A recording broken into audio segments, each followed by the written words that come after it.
நான் அறிவேன், தங்களால் சனியை இந்த சாபத்தில் இருந்து விடுவிக்க இயலாது. அதை நான் ஏற்றுக்கொள்கிறேன்.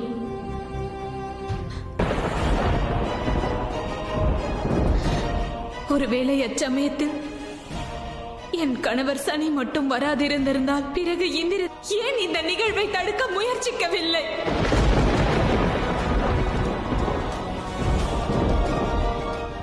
ஏன்? பதில் கூறுங்கள் நாராயணா. என் மானத்தின் மீது, என் ஒழுக்கத்தின் மீது ஒரு மாபெரும் பிரச்சனை ஏற்பட்ட போது என்னையே அர்ப்பணித்து விட்டேன். கூறுங்கள் பிரம்மதேவா. தங்கள் மனைவியை மிகவும் பக்தியுடன் வணங்கும் எனக்கு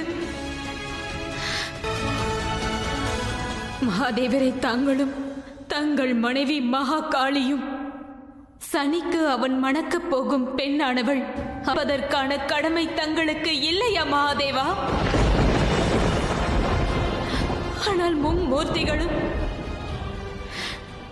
என்ன செய்ய போகிறாய்? செவ்வாய் தோஷத்தின் அடுத்த தாக்குதலுக்காக தயாராகி கொண்டிருக்கிறேன்.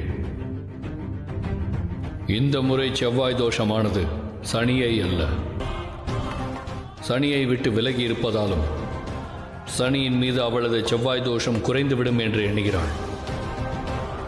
அதில் முக்கியம் தாமினி கவலையாக இருக்கிறாள், துன்பத்திலும் இருக்கிறாள். என் திட்டத்தை கேளுங்கள்.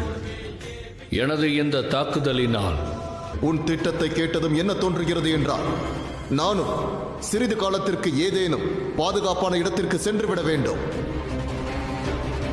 நீ என்னுடைய கோபத்திலிருந்து சனி மட்டுமல்ல, உன்னால் கூட தப்ப இயலாது. அழைப்பிற்காக காத்திருந்தார்கள்.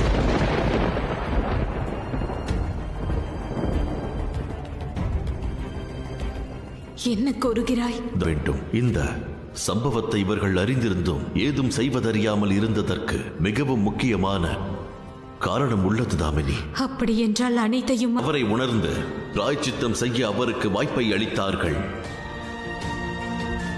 ஆனால் உனது ஒழுக்கத்தை அழிக்க நினைத்ததா?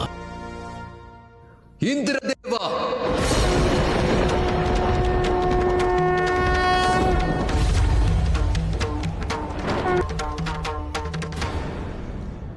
தங்கள் சக்தி மற்றும் சூழ்ச்சியினால் தாமினிடம் இதற்கு முன்னரும் தவறாக நடந்து கொள்ள முயற்சி செய்தீர்கள். இந்திரதேவா,